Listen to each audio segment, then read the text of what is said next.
What are they doing? Anthony was just fixing to call. He said he wanted Chinese. Tanya's gonna go get on greasy. Tanya's gonna. Oh, she's going to dinner. No, we're all.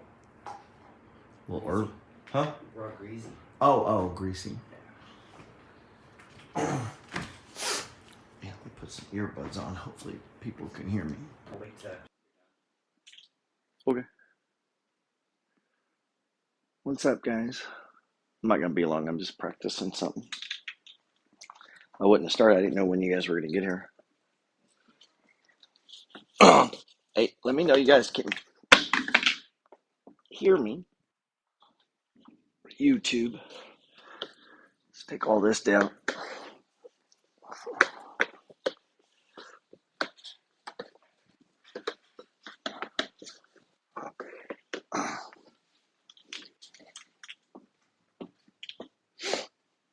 How do I keep losing my Stuff and things? Somehow I lost my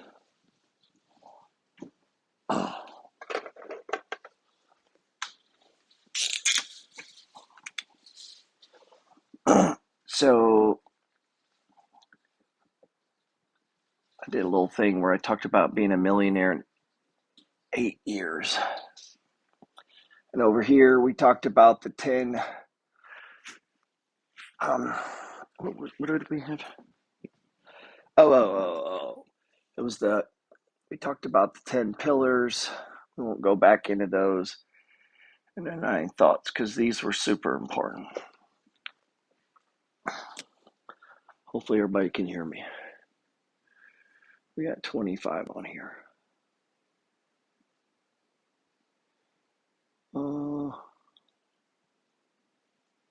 Damn. See, on this fucking mobile, I hate the way the mobile does it, man. On the mobile, you can't see the comments. Oh, you know what I could do? Give me just a second here, guys. See if we can pull it up on this other board here. Then I probably can see them. All right, if you're on my Instagram, we're going to continue. I've been on Instagram too much. All right. I'm going to pull myself up on this other monitor here.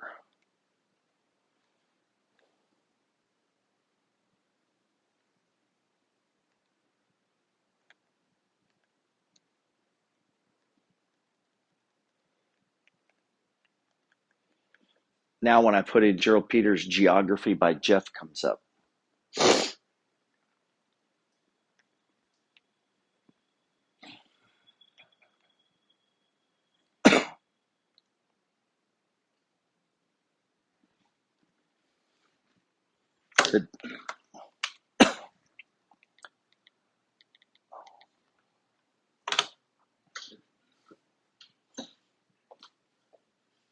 Let me back this out a little.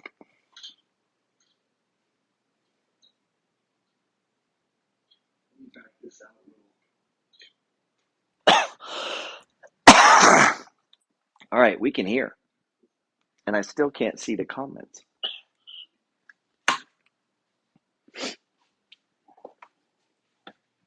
Still can't see the comments, man. I hate that. Whenever you go live, they block them from you. Here we are, loud and clear. I hear you. Good. All right. I can't see the comments. There we go. I hate that. It sucks because it's delayed, and then the computer has a slight delay. And then if you try to project it to a monitor so you can see it, there's such a delay it's like a 30-second delay. So one thing I was talking about on Instagram, and I'm gonna save these to my subscription page because we'll do a bunch of little conversations. But one of the things that I was saying that is very similar to trading, I think everything starts with a philosophy. If you go watch, say, Dave Ramsey or David Fitzpatrick or Grant Cardone or any of these guys that have these huge things, They all kind of have a basic philosophy, and you need to do that. And really, if you could kind of come up with a motto for that, that'd be even better. So think corporations and companies do this because it lets people get behind the message. So if you'll hear me like the MFG, Money Flow Gang, which is short for Money Flow Trading Society, or you'll hear me say that you don't have to get it right, just get it going. These are slogans or sayings or mantras that help you align and identify with, allow you to align and identify with your philosophy, which when we get to line it up with whatever it is you're trying to do, in this case, we're talking about money. And years ago, and I don't even know where I got it from, I began this concept of the well. And I don't know who came up with this. Somebody did. I mean, there ain't much original in the world. And it's such a simple concept that sometimes people can kind of overlook it, how simple it is and how powerful it is. And the first bucket, or the first is just the well, you know, and then what that represents is water. And if you go into the Bible, you'll see water represents life. Water is very, we need water to live. So in this scenario, if you have my free book, You Don't Have to Die Broke, water is representative of money in this case. So we pull up a bucket of water, and that's like you getting paid every week, every month, whatever. And then you're going to walk it over here and you're going to dump that water into this bucket. And in the book, we talk about it offers you to play a game. Now, the goal is all of these got to be serviced. That's the problem. But you want to do it in the right order so that you set yourself up to be indestructible or protect yourself. The bucket order is really about philosophy and about protecting yourself. Or protect yourself. The bucket order is. Hold on just a second. I gotta grab something.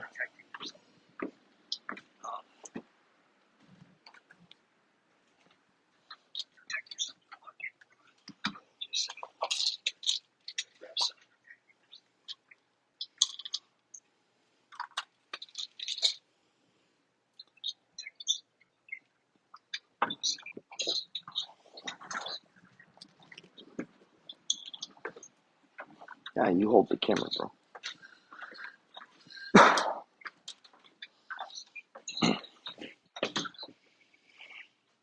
All right, we still got 34 people. Sorry. Oh, let's turn this down. All right, so back to what I was saying. So this here really is just a philosophy. It's a way of thinking. And you'll hear me call this all the time the money flow. And the money flow is not just trading, it's just the way that I see money. So whenever I say the money flow, for me, kind of brings me back, you know. So if you are a Christian, a Buddhist, or a Muslim, there's a basic philosophy to that religion or that way of thinking. And as soon as you don't think that way anymore, they're going to kick your ass out or ask you not to be there, or you're going to end up going and do something else because you don't believe the same as the rest of the group. And that's why this is so powerful. So if you meet people, most of the time, if you're struggling, if you're living paycheck to paycheck, that's this first bucket. Because over here, we got all our bills, right? And that, dude, that could be, you know, I like to drink beer, man. Well, that costs money. My wife smokes cigarettes. That costs money. We got, I know, I already said that first. Shh. We got insurance, right?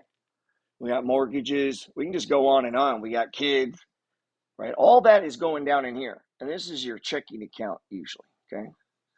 And so you're going to take money from the well and you're going to take it to that bucket. Now, this is where most people stop. Is if you're living paycheck to paycheck, it's all being gobbled up in this bucket. And the problem is this bucket has a hole in it, man. And no matter what you put in here, it's just going to drain. You know, like I paid for valet parking, I paid for all that shit. Is just, it's just a hole in the bucket, man. It's just money flowing out. And some of this is just debt. So some of the debt you can get rid of, right? Obviously, student loans, car payment. Some of this you could get rid of. It may take some time. Your mortgage, you can get rid of your mortgage. So it helps is part of your philosophy is to start fucking thinking big. Like you should have big think where it's like you almost sound stupid saying it. Like, oh, I'd like to be mortgage free in the next 5 years. Well, you may say, well, that's fucking ridiculous. Well, then don't think. There's no point in having logical goals. I mean, if they're fucking attainable, I want to lose 5 pounds. That's not a dream, man. That's just some shit you just need to do. So that's not a goal, in my opinion. Anything you can actually do easily is not worth doing as a goal. Just go do it. You don't need to write that down. So what you should be writing down is shit that's hard, and what you should be dreaming about is shit that's massively big, even if you don't hit it. And so over here, though, the big killer is the debt. Just financing things that just go, that's what kills people on this is, you have to have a car, but man, if you go around financing shit that goes to zero, man, it is hard to get ahead, dude.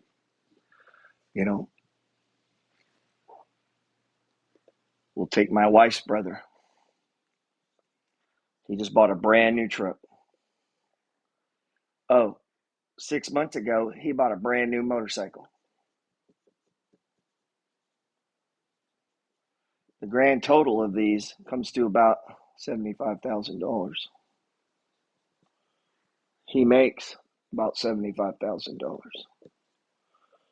We just finance an entire year's salary that's going to zero. It's impossible to build wealth. So the ratio, like I told him, the ratio is 35 grand. You can't have more in cars than 50% of your annual income. It will be statistically, financially, and mathematically fucking impossible to ever get ahead or ever build wealth if if shit going to zero is more than 50% of your annual income, the value of it. And that's a simple ratio, man. And so I can't help that guy because his hole's too big in his bucket, man. And so what he would want to do, and he's not going to, I'm not saying him, but just people in that situation, and what they typically don't want to do is attack that debt, man. And so what ends up happening, because so much of the money's eaten over here, they usually skip the savings and jump over here in like a 401k or maybe an index fund, And you probably have your house over here, your mortgage, that actually is an asset. Your house, we'll just say one house. That's what most people are doing. So they do this, they got a little bit left. They might have a couple bucks in savings, but they don't usually use this. They go to the credit card instead, right? And they finance that stuff and the cars and that. And then over here, they don't really know what this is in. They don't really know who runs it or past performance or how much money produces. And if that's you, man, you got to fix that. You got to know what that's in, okay? And, I don't, they just don't start to accumulate a lot of things, man, because over here it's all being eaten. And so what I did is I just decided to wake up and just say, hey, man, I got to have a whole different philosophy here. So I got to begin to see everything in a certain way. And if you've ever read the book, The Science of Getting Rich, it talks about doing things in a certain way. And that's what it's saying is you got to figure out that way. It could be slightly different for everyone. There's a lot of ways to do this. But first for me, I couldn't run out here and buy a house. You okay? Okay. I'll be done in like 10, 15 minutes, maybe. Um, I couldn't run out here and buy a house, what I've been told, which was going to be my path, which is over here, right? I couldn't do that because, I couldn't afford it. So I spent the first, I don't know, almost 3 years just attacking debt, not saving anything, not putting anything in the market. And a lot of times people, they don't want to do that, man. They'll be like, oh, it's such an opportunity. Listen, stock market is always an opportunity. Every fucking day, there's something good on sale every day. So you don't need to have FOMO or like, I'm going to miss out. No, you're not. No, you're not. You can still buy a little and attack that debt. I meet very few people who can out invest their debt. Now, if you're good, maybe you could out invest your debt. I don't see everyday average layman's come in here and they got a bunch of fucking thing and they go over here and they somehow solve for this equation. I don't see that very often, because usually what happens is they just don't have enough money over here, and so they're just putting 500 a month or something, which, yeah, is better than nothing. And if you're going to be a guy that works for the next 20, 30 years, and you invest that and you're getting 9%, that'll do something. But fuck, dude, I'm trying to become a millionaire in 8 years. This ain't doing shit for me. This is not going to get me there, man. This has got to be up. We got to get this up. It needs to be times where it's 5 fucking grand, that month. And there's, and you might say, I hate that I can't see these comments, man. You might say, well, I don't have 5 grand. Well, that's where the thinking part comes in. Why not? Let's think about it. Why can't we? Maybe you got to start asking yourself that and start trying to figure out why. I mean, if you can finance a car, why can't you do this? If you can go on a trip, why can't you do this? I mean, there's a lot of things we do that cost 5 grand. So I know we can do it if we want to do it. But for me, again, that was a philosophy. And my goal was to do this in 10 years, and I did it in 8. And the reason I chose 10 is I was going to buy one house a year. And life isn't always this simple, but that was my goal. And I figured, because the guy that told me, he said, if I bought 10 properties, then I would be a millionaire. And he showed me the math, putting 20% down, which means you're going to leverage 80%. Right? And we know there's 4 ways you make money: cash flow, loan pay down, depreciation, and appreciation. So 4 ways, right? So that was mine. And along the way, that's where I began to develop on the 9 thoughts on getting rich. And the first one was that it's relatively simple. It's just a math formula, man. We just got to solve for this. So if you can solve for this, which is work or income, if you can solve for this, the more of this, the faster we can fix this. And the faster we fix this, the more we can dump some over here, and then we can jump into this. And so one of the things that I try to do is, once we have this under control, now we can start to make other wells. And that's one thing that real estate does for you that sometimes stock don't, because maybe your stocks are behind a tax shelter wall.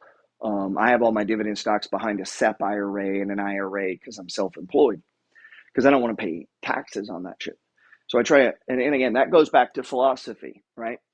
So part of my philosophy is to pay very little taxes legally, okay? Legally pay little taxes. And so that means we got to think about it, which means I'm not just going to hand this over to a CPA and hope they do a good job. I need to also read and study on it. Even if I'm handing it to a CPA, I need to know what the fuck he's doing, so I know if he's doing the right thing, And also, the more I understand the tax code, right, the more I understand the tax code, the more I can direct my goal, my purpose. And listen, a CPA, a lawyer, an accountant, they don't know what the fuck your plan is or what you're doing, and they can't advise it because they're not walking in your shoes and they don't have your situation. And they're also not going to be able to dream your dream. So when you tell someone your big, audacious dream, everyone's going to look at you and say, yeah, okay, cool, but let's talk reasonable now. And the moment you do that, you just gave up on your fucking dream. And so you can't engage them in that. And so that sometimes will come across as like, well, you can't, man. You can't lump yourself into that. You got to hold that dream. You got to keep thinking bigger. And especially when you're just getting started, man. Wow, there's so much you can learn by doing these taxes and stuff yourself. They're not complicated, man.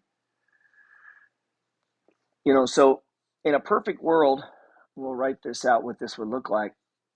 And I'll just talk about, and this takes time to get it like this. So keep that in mind. So in a perfect world, unless you're making a killer amount of money at your job, like if you're making 250, 300, you don't need a side hustle. But I needed second and third, maybe fourth trips, man. I need drips. I need constant money. Now, it doesn't mean it always works. Doesn't mean it always thinks. Shit, I'd like to make $1 million a month. Now, if you say that, immediately a lot of people go, well, I don't need to make that much, man. Don't be crazy. I'd be happy with. See, the moment you said that, you just killed the dream because even dreaming, sometimes people can't be audacious. They don't want to make it too big. They want to, so catch yourself. Go back to that chapter we were reading in Science of Getting Rich, where it says, get rid of the last vestiges of the idea that there's a deity that wishes that you could replace deity with whatever. But there's this idea that like, you don't need that much. You should have less. I only like, get rid of all that, man. Okay. Dream big, think big. It ain't going to hurt you. And it's free, by the way. So if we start killing, one way to kill debt is to hate debt. You got to fucking hate it, dude. And until you do, I mean, hate with an H, like a visceral fucking disgust. And if you don't, you're just going to take on debt. Like you're just going to think that's an option. Once this is off the table and you fucking hate it, I mean, you hate it. You're like, fuck that. I'd rather die. When you get like that, what happens is, again, because your stance is so fucking obnoxious and strong, what happens is the universe makes way for you because it has to. Because everyone else is going to give in. Everyone else is just going to do the easy path. Everyone else is going to take that path. And the people who refuse like that, those are the people that are going to break through, man. So, start, once you do this, that means you're going to have to find other ways. And so that's the point to that. Savings, ultimately, most people, common thing is 6-month emergency. I don't even like that word. I think money goes to where you plan it. You're like, oh, I got an emergency fund. Well, then you'll get yourself an emergency because you already named it and you set aside money to get it. So guess what you're going to get? You're going to get yourself a good emergency since you set aside money for it. Why wouldn't it? You're the one that asked for it. So if you go and you set aside a fund for XYZ and you consistently do it, you're going to fucking get XYZ, man. So I don't like to think of it in terms of that. We can disagree on that. I prefer to have 2 years here. And I like to think of it in the form of a do-over. We might can say, well, then you're setting aside for a do-over, but we'll talk about why that's not the case. Now, 2 years is a lot. And for me, that looked like me eventually as this number got bigger and bigger. Slowly, you don't do this overnight. I mean, you go get yourself 3 months, 6 months, whatever you think you need. Most people don't need as much as they have. And cash now is the actual asset. You can actually earn interest. When I wrote the book, you didn't get any interest at the bank. So you may see where I talk about don't do this, but now times have changed. Remember, the book was written 7 years ago. So for me, once my do-over account got pretty big, man, it was like 2 years. I just wiped it and went and paid off my house. And some people say, well, why would you want to do that, man? Well, a couple of reasons. One, it's a homestead state. That means I can't be sued for the money in this house. So that's a way to lock up money that can't be sued. It's part of the reason I have money in an IRA and a SEP IRA. It's very hard to be sued and that money be taken. Typically, they don't touch retirement accounts. They go after your Ferraris and all the dumb shit you see people buying. They don't go after IRAs, retirement accounts, and stuff like that. Those have some protection. Not always, but in most cases they do. So the Homestead Act protects this home. There was an act passed that because of the Great Depression where everybody lost their home, you get to keep one house, 20 acres, and a mule. And so, that's this. So you get to keep your home.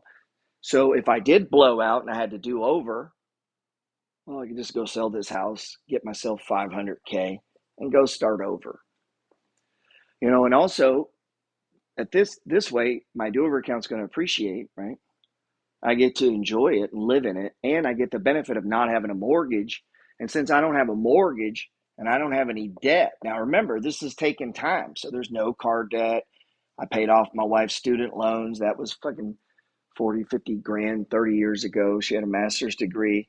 So once we get rid of that debt, and then I don't have any home debt, I mean, all that leaves is now that I got 1 drip, 2 drip, 3 drip, 4 drip, all these drips, man, can just go here.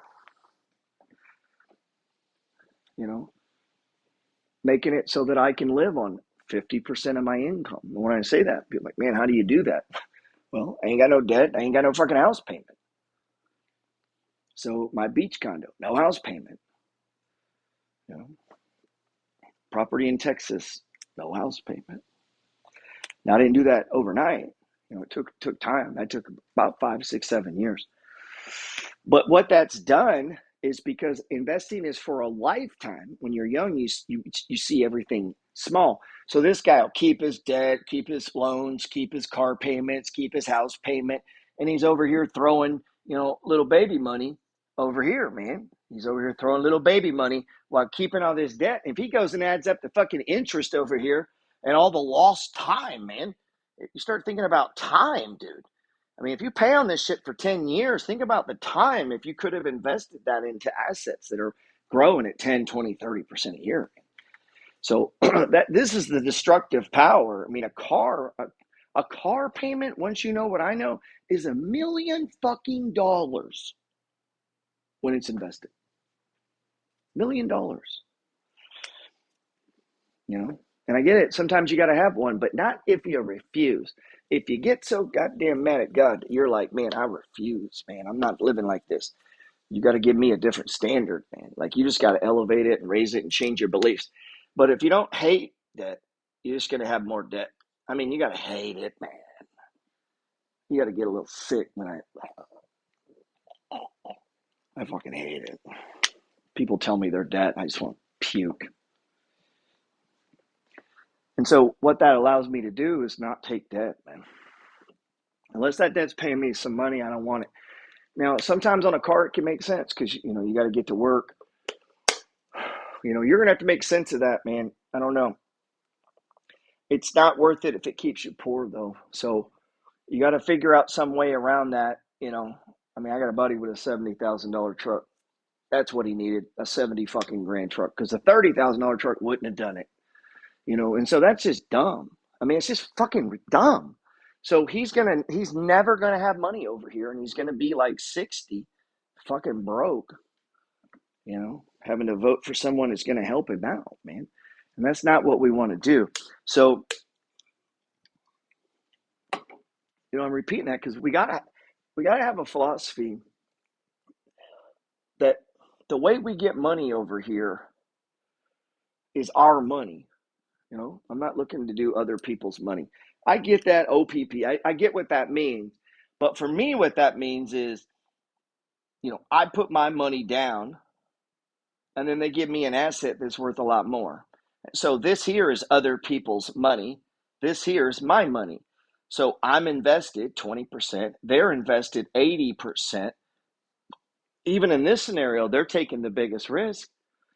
And if you can't come up with 20% to bet on you, man, what are you going to do? Fucking come up with it and give it to the fucking card companies, credit cards, and people, they just give their money away. But then for some reason, when it comes to themselves, there's no fucking possible way they could come up with the money. And it's like, that's because their priorities are wrong. I don't care what they say. I don't care what bullshit they say, because their priorities are wrong. If you reverse the priority, even if it's not true right now, it will eventually begin to be true. Meaning, I don't work to bills. I don't look to pay them. I'm not going to pay them first. That is not a fucking option. I invest first. I got to pay everything else with what's left. And you can't do that overnight. I get it, but you could do it with some overnight. And then as you begin to switch it, man, as this begins to take your priority, and that's all I do now is manage money, and my priority every day is growing this, not this, not this. Damn sure don't want to grow that, but that's going to happen, right? But my priority is to grow this, so that if I get this, see, the more I have in this, the more money I get, which gives me money to put in the bucket, which gives, it's a cycle, man. But it all starts with, how do you see the world? Is it rigged? Are they racist? Is the world sexist? Is it rigged against you? Because fuck all that.